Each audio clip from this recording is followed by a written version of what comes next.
In this video, I'll reveal the 5 warning signs that you're not eating enough and how it's sabotaging your results. It's not just about feeling a little bit tired or cranky. There are 5 critical signals that your body sends when you're pushing it too hard. So let's dive in and get lean without the gym bro routine.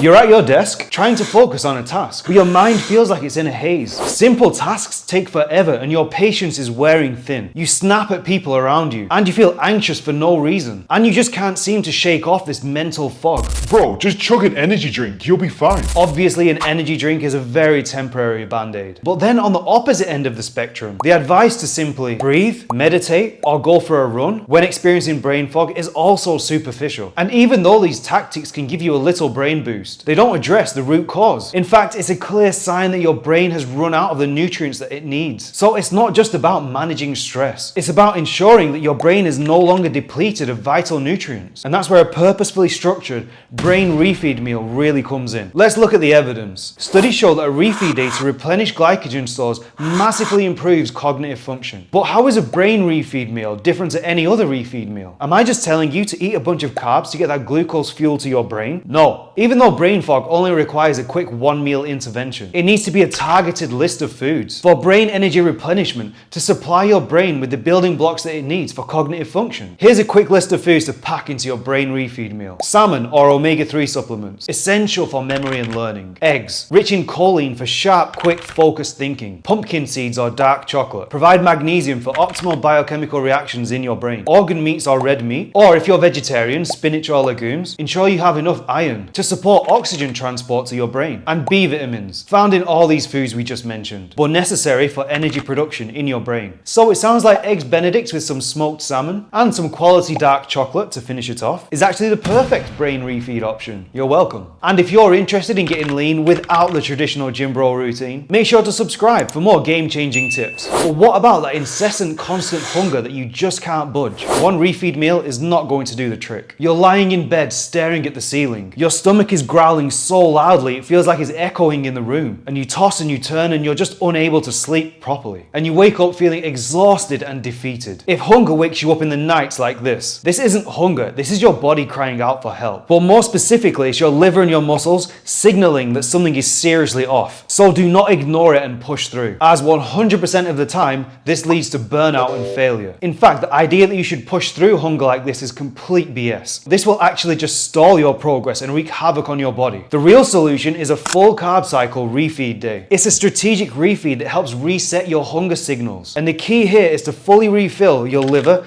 and your muscle glycogen stores to get your hunger levels in check. Step 1 of the glycogen store refill is knowing exactly how many carbs to eat. The average American man can store between 400 to 500 grams of glycogen, divided between liver and muscles. Specifically, the liver can hold between 80 to 100 grams of glycogen, and your muscles can hold between 300 to 400 grams of glycogen. This equates to a total of 1,500 to 2,000 calories worth of carbohydrates on your refeed day. Now, step 2, choose your carbs. When you're going into a carb cycle refeed day, it is crucial to keep it lean. Avoid packing a ton of fat into your meals, as this can do some serious damage. Obviously, lean carbs like potatoes, rice, fruits, they're all great. But even foods like pancakes and cereal, they're lean carbs with little fat. Yes, these sort of options, they're not the healthiest. But when you're deep in a deficit, indulging in somewhat enjoyable foods can do wonders for your psychological relief. And at the end of the day here, our goal is just to replenish your glycogen stores. So aim to consume approximately 2,000 calories worth of lean carbs in addition to your regular food intake, and do it properly. We want to fully refill. We do not want to be doing this carb cycle refeed every other day because you undershot the amount you needed and now the hunger's come roaring back. And if you're new here, my name is Tim. I'm a food scientist and personal trainer now in Austin, Texas. I specialize in helping guys get to 10% body fat without letting fitness take over their lives. And to get you started, I've got 2 free guides, my 5-minute rapid fat loss guide to carbohydrate cycling, and my 7 best challenge block workouts you can do from anywhere. Both are linked in the description below. But what if it's not just hunger and you've got this constant fatigue that just won't quit? Your energy levels are so low that just climbing the stairs feels like a workout. Then you're trying to power through your day at work and dragging yourself into a workout only to find that you can lift half of what you normally can. This isn't just about being a little tired. It's a sign that your body is severely fatigued. If you're pushing hard with your diet, this constant fatigue is your body's way of telling you that something is wrong. Most people think that feeling tired when dieting dieting is normal. No pain, no gain, right? Wrong. That's complete BS. And the real issue is the duration of your diet. It's not the aggressiveness of your deficit. Most fitness gurus will shout at you to do it slow and sustainably, but you've been misled. Following this advice leaves you with slow to no results, and in the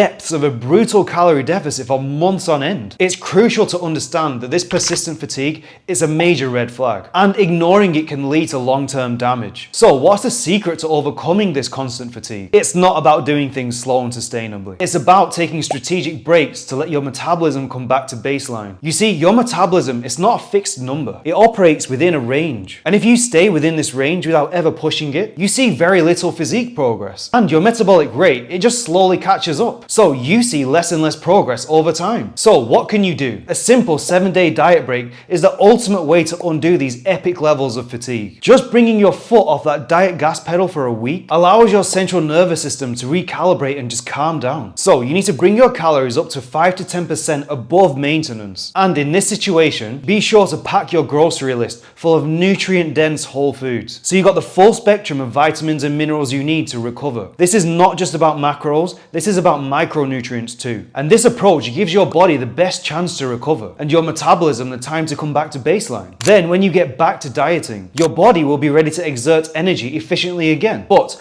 what if you notice some more concerning physiological signs, like hair thinning or skin issues? You're washing your hair and more strands than usual end up in the bottom of the shower, or your skin starts to feel like sandpaper, despite using all of your partner's moisturizer. But this isn't just a cosmetic issue that can be fixed with supplements or skin creams. Collagen supplements are not going to solve this. Your diet is failing you. Unusual hair loss and dry skin are signals that your body is missing some essential nutrients, and a simple supplement will not cut it. Relying on supplements without addressing the root cause is like putting a band-aid on a bullet wound. The real solution to combat hair loss and dry skin is a two-punch combination. Firstly, a non-negotiable 4 weeks off dieting. And secondly, pack your meals with foods that nourish your hair and skin. I had a client that was addicted to running, and he started experiencing severe hair loss. He could deal with the hunger and the fatigue, and he just wouldn't listen to his body's signals. However, when patches of his hair started falling out, he very quickly started to listen. And within a few weeks of slowing down his training and eating the micronutrients that he needed, his hair stopped falling out as much and his skin got back to its normal natural glow. So take a diet break for at least 4 weeks, and during this time, focus on consuming the following foods daily. First off, an obvious one. Ensure that you're getting plenty of high quality protein to support healthy hair and skin. But you likely have that covered, so let's get a little bit more nuanced. Collagen production requires vitamin C and zinc. So simply load up on your favorite fruits and veggies for the vitamin C, and include some oysters or pumpkin seeds for that zinc that's needed to synthesize collagen. And to get your external collagen consumption covered, eat some meats with connective tissue or some bone broth to get collagen directly. And alongside getting your body's collagen production in check, some other key foods to include salmon again. The omega-3 fatty acids, they support scalp health and prevent dry hair. Eggs again. High in biotin, which is essential for hair growth and strength. Sweet potatoes and carrots, rich in beta carotene, which the body converts to vitamin A, promoting hair growth. Avocados, nuts and seeds, packed with vitamin E, which helps blood flow to your scalp. Now monitor your progress and try to notice improvements in hair texture and skin quality as you nourish your body with the right nutrients. But this has all been very logical so far. What about the emotional highs and lows? Imagine this, you're sitting at home, staring at your to-do list, but every task, it feels like a mountain. You cancel your plans with friends because you don't have the energy to socialize. In fact, you've got some social withdrawal due to the low energy and low mood. This is not just a motivational slump, it's your body signaling that it needs more fuel, like really needs more food for an extended period of time. But it's at these low moments where you've invested so much into your body transformation journey that you coincidentally hear, go full monk mode. They don't understand you anyway. And because of the sunk cost that you've put into this, you think, yeah, they don't understand what I've done. So you isolate yourself and become focused on this extreme self-discipline, when in fact your lack of motivation and your social withdrawal are signs that your body just needs more energy and nutrients. Look, it's not your fault. You've been misled by these gurus that preach isolation and extreme discipline as the answer to low motivation. 2,000 pull-ups, 4,000 push-ups, and hundreds of reps at the gym. You're not afraid of having the body. You're afraid of the effort. The truth is, this approach can make things worse. The real solution to combat a lack of motivation and social withdrawal is to eat more and engage in social activities. Or even better, combine the two together. Getting lean is not about going monk mode. Eating more and engaging socially provides that physical and emotional nourishment that isolation simply cannot. First off, you need to eat more dopamine and serotonin precursors from food for that motivation and drive. And wouldn't you know it, at the top of that list again? Salmon, eggs, and our old favorite, dark chocolate. With their tyrosine, phenylethylamine, and tryptophan, they naturally boost dopamine and serotonin. But understand that this is only part of the equation. You also need a break to reconnect with friends and engage in social activities. It might sound trite, but you'll see how implementing these changes makes a massive difference to your motivation. But this is not a quick one-day thing. If you've established some monk mode patterns that need undoing, take at least 4 weeks to enjoy life, not restricting yourself from social activities for your diet. And enjoy that trifecta of salmon, eggs, and dark chocolate. And like Jim Rohn said, take care of your body. It's the only place you have to live. So monitor your body as well as your calories. And for more coaching tips, watch my video here.